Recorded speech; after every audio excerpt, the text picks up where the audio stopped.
Hello friends. Nirmala Sitharaman ji जो हमारी union finance minister है, उन्होंने अपनी यूनियन बजट 2023 की स्पीच ऐसा कुछ कहा था जिसको हम लोग अभी एनालाइज करते हैं। I propose to extend the benefit of standard deduction to the new tax regime. Each salaried person with an income of rupees 15.5 lakh or more will thus stand to benefit by rupees 52,500। तो अब ये जो है इसको कई सारे मैं news reports में पढ़ रहा हूँ, बहुत गलत तरीके से कोट किया गया है, मतलब इसका मीनिंग बहुत गलत निकाला गया है। तो लेट अस अंडरस्टैंड ये 52,500 एग्जैक्टली क्या चीज़ है। पहली बात तो जो न्यू रिजीम है उसमें नए स्लैब रेट्स आ रहे हैं। तो जो पुराने स्लैब रेट्स थे they were like up to rupees 2.5 lakh, up to an income level of rupees 2.5 lakh tax rate was nil. From 2.5 lakh to 5 lakh tax rate was how much? 5%. From 5 lakh to 10 lakh tax rate was 10. 5 lakh to 7.5 lakh tax rate was 10% as per the new regime, but which was existent till the financial year 22-23। अब 23-24 से उन्होंने propose किया है कि वो rationalise किया जाएगा। तो अभी एग्जिस्टिंग रेट्स जो थे न्यू रिजीम के ऐसे हैं 15%, 10 लाख से 12.5 लाख 20%, 12.5 लाख से 15 lakh 25%, and on income above rupees 15 lakh 30%। ये एग्जिस्टिंग रेट्स थे न्यू रिजीम के।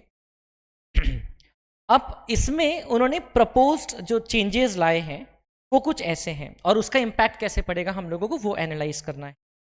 अप टू रुपीज 3 लाख जो रेट हो चुका है वो है निल। 3 लाख टू 6 लाख की इनकम स्लैब पे रेट रहेगा 5%। 6 lakh to 9 lakh the rate is 10%। 9 lakh to 12 lakh the rate is 15%। on income between 12 lakh to 15 lakh the rate will be 20%, and on income above rupees 15 lakh the rate is 30%। तो अब ये जो उन्होंने बात बोला है combined with the new propose slab rates, effectively 15.5 lakh कमाने वाले पर्सन को स्टैंडर्ड डिडक्शन मिलने के बाद 52,500 रुपीज़ का टैक्स बेनिफिट मिल जाए। अब ये कैसे हम लोग देखते हैं। अब देखिए ये स्टैंडर्ड डिडक्शन जो है it amounts to rupees 50,000। Standard deduction 50,000 rupees का मिल जाता है सैलरीड क्लास को। बट पहले ये जो ओल्ड एग्जिस्टिंग रिजीम थी, या हम बोल सकते हैं जो एग्जिस्टिंग न्यू स्कीम थी, एग्जिस्टिंग न्यू स्कीम, तो उसके अंदर में स्टैंडर्ड डिडक्शन का बेनिफिट अवेलेबल नहीं था। तो earlier standard deduction was not available in respect of salary income, but अब स्टैंडर्ड डिडक्शन अलाउड है। Standard deduction is allowed up to rupees 50,000। अब ये स्टैंडर्ड डिडक्शन टैक्स में से माइनस नहीं होता है, इनकम में से माइनस। तो how does it work, and ये 15,50,000 वाले पर्सन, इनकम वाले पर्सन को कैसे 52,500 का बेनिफिट मिल रहा है। मैं सिर्फ ये कैलकुलेशन आपको समझाना चाहूँ। देखिए जो पर्सन 15.5 लाख कमाता है, अगर वो जो अभी करंटली जो एप्लीकेबल प्रोविजंस थे, रेट्स थे, इसके हिसाब से अगर टैक्स भरता है तो if is income is rupees 3,50,000 तो उसको स्टैंडर्ड डिडक्शन तो मिलेगा नहीं। तो इन दैट केस देखिए क्या होगा, उसका अप टू 2.5 लाख टैक्स आ जाएगा nil. Up to 2.5 lakh tax आ जाएगा nil. Then 2.5 lakh to 5 lakh, ये 2.5 लाख पे 5% टैक्स लगेगा, equivalent to 12,500। 5 lakh to 7.5 lakh 25,000, ये 2.5 लाख पे टैक्स लगेगा एट द रेट ऑफ 10%, मतलब 25,000। फिर नेक्स्ट 2.5 लाख पे 15%, मतलब 37,500।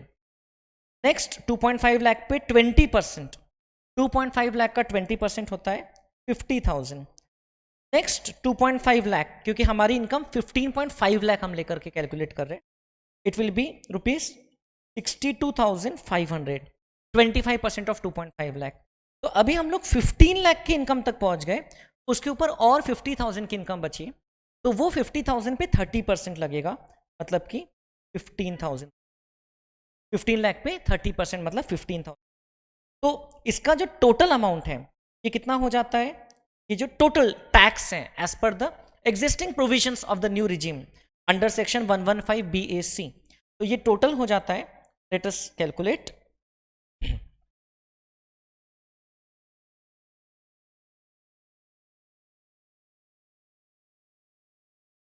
This is coming to rupees 2,02,500.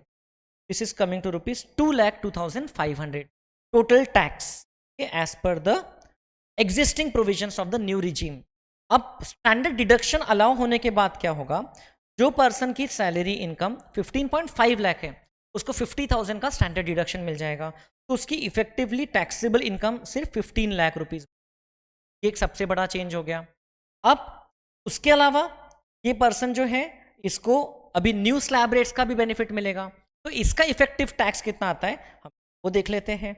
देखिए तब we will get to this figure of 52,500। Let us see, up to 3 lakh rupees this person will pay a tax of 0 amount. 3 lakh to 6 lakh मतलब ये 3 लाख के portion पे 5%, ये होता है रुपीज 15,000। देन अगले 3 लाख पे 6 लाख टू 9 लाख इस पोर्शन पे 10%, 3 लाख का 10% होता है 3,000।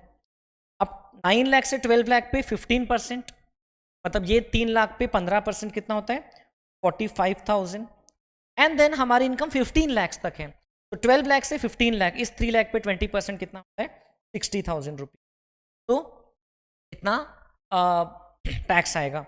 अब इसमें आप देखिए अब अबव 15 लाख इनकम है नहीं क्योंकि स्टैंडर्ड डिडक्शन मिल गया था, अब इनका टोटल टैक्स देखिए कितना आ रहा है। We can calculate this and we can see this is see rupees 1,50,000। Now clearly if we compare, और ये जो टैक्स है दिस इज बिफोर सेस, तो सेस 4% रहता है हेल्थ एंड एजुकेशन सेस, तो वो तो अलग से दोनों केस में ऐड ऑन हो जाएगा, तो वो तो फर्दर और उसका डिफरेंस क्रिएट होगा ही। तो अब 2,02,500 माइनस 1,50,000, तो आप देख सकते हैं देयरफॉर इफेक्टिवली टैक्स जो सेव हो गया स्टैंडर्ड डिडक्शन अलाउ करने से एंड ये जो न्यू रिजीम है ये न्यू रेट्स है उसके कारण effectively total tax saved is 2,02,500 minus 1,50,000। तो please do not depend only on the newspaper reports जहां पर बोल रहे हैं कि 52,500 का स्टैंडर्ड डिडक्शन देता है 15.5 लाख वाली सैलरी वाले पर्सन को। इट इज ऑल रॉन्ग, जो करेक्ट है इट इज दिस कैलकुलेशन। अब now this 50,000 standard deduction is available to every salaried employee. जिसकी इनकम 15.5 लाख और मोर है ऐसा नहीं है, जिसकी इनकम कम होगी उसके लिए भी 50,000 का स्टैंडर्ड डिडक्शन अवेलेबल है। फॉर एग्जांपल किसी की income salary income 12 lakh rupees है, तो उसको 12 लाख रुपीज का यहाँ पर 12 लाख मानेंगे, लेकिन यहाँ पर उसकी इनकम 11,50,000 मानेंगे, तो अकॉर्डिंगली हो सकता है वहां पर उसको नेट जो बेनिफिट है वो 52,500 का नहीं थोड़ा कम मिलेगा, क्योंकि उसका इफेक्टिवली टैक्स भी कम आ रहे हैं।